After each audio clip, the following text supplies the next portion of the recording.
साथियों नमस्कार। आप सभी का हमारे चैनल पे हार्दिक स्वागत है।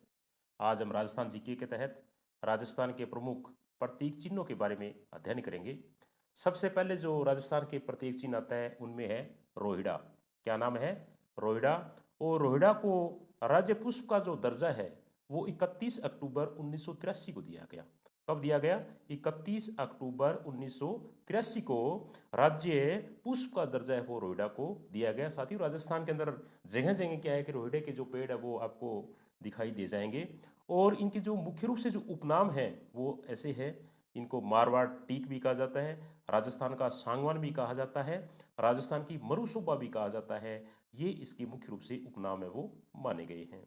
और रोहिड़ा के जो वैज्ञानिक नाम है वो है टिकोमेला एंडुलेटा। क्या नाम है? टिकोमेला अंडुलेटा। और मुख्य रूप से ये राजस्थान का जो पश्चिमी क्षेत्र है, जोधपुर है, जैसलमेर है, बाड़मेर है, बीकानेर है, इन क्षेत्रों के अंदर रोहिड़ा का जो पेड़ है वो मुख्य रूप से मिलता है। राजस्थान का राज्य वृक्ष। राजस्थान का जो राज्य वृक्ष है वो है खेजड़ी। राजस्थान के राज्य वृक्ष का क्या नाम है? खेजड़ी है।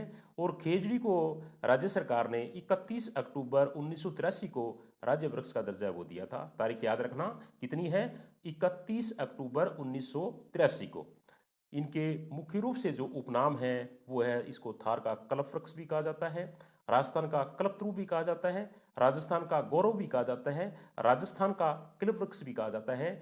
दोबारा देख लेते हैं इनके जो मुख्य नाम है वो थार का कल्प वृक्ष, राजस्थान का कल्प वृक्ष, राजस्थान का गौरव और राजस्थान का कल्पतरू भी इसको कहा जाता है। मुख्य रूप से जो खेजड़ी का जो पेड़ है इसकी विजयदशमी या दशहरे पर क्या है कि पूजा है वो की जाती है। बहुत ही महत्वपूर्ण है राजस्थान के लिए। खेजड़ी का पेड़ मरुस्थल को रोकने के लिए महत्वपूर्ण ये अपनी भूमिका निभाता है। राजस्थान के अंदर इनके मान सम्मान को बनाए रखने के लिए खेजड़ी दिवस भी मनाया जाता है। साथियों 12 सितंबर 1978 से क्या है कि खेजड़ी दिवस है वो राजस्थान के अंदर स्टार्ट किया गया। बहुत ही महत्वपूर्ण है साथियों खेजड़ी दिवस भी।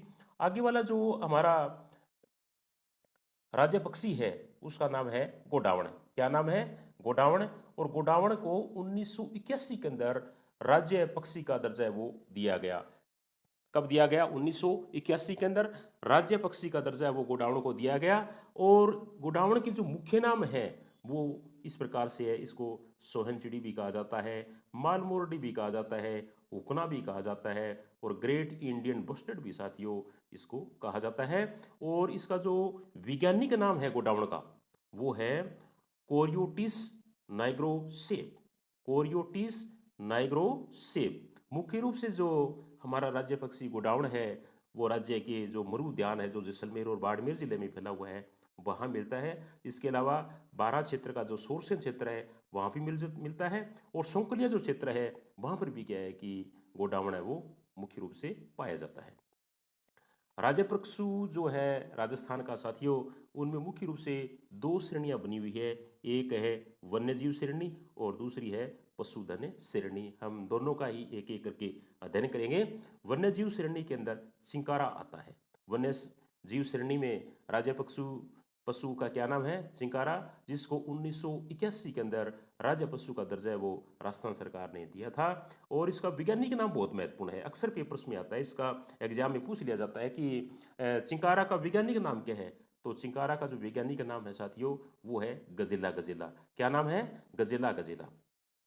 मुख्य रूप से जो चिंकारा है वो जो जोधपुर क्षेत्र राजस्थान का वहाँ पर क्या है कि ये निवास करता है। अब हम पशुधन श्रेणी के अंदर देख लेते हैं।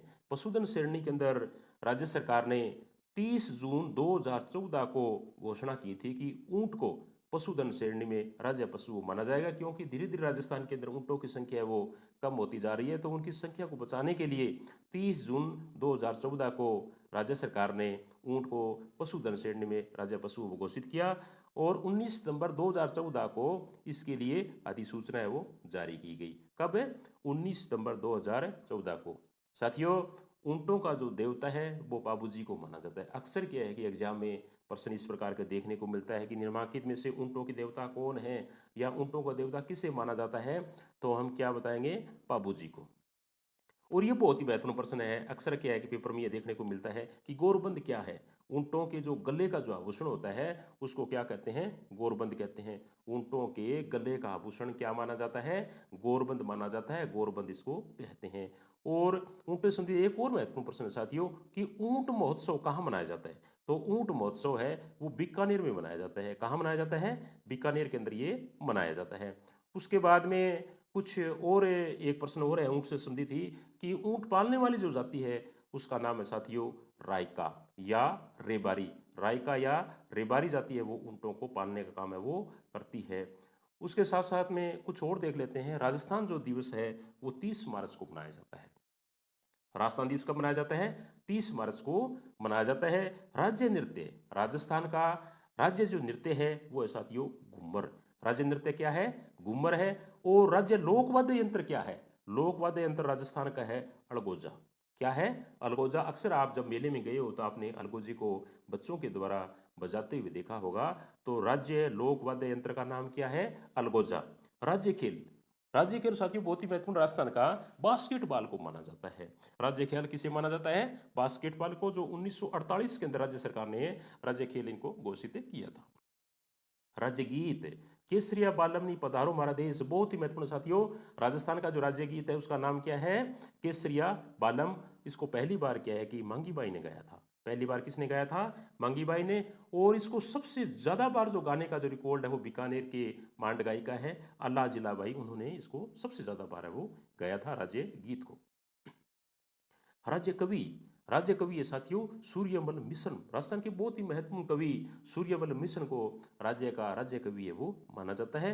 राज्य का शास्त्रीय नृत्य कथक को कहा जाता है। कथक नृत्य है वो राजस्थान का शास्त्रीय नृत्य है वो माना जाता है। और राजस्थान की राजधानी आप सबको पता ही है जयपुर है। राजस्थान की राजधानी का नाम क्या है?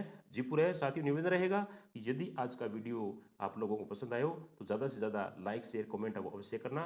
और चैनल यदि आपने सब्सक्राइब नहीं किया है प्लीज़ चैनल को सब्सक्राइब है वो जरूर करना। कल हम फिर दोबारा मिलेंगे एक नई वीडियो के साथ में। तब तक के लिए थैंक यू, धन्यवाद।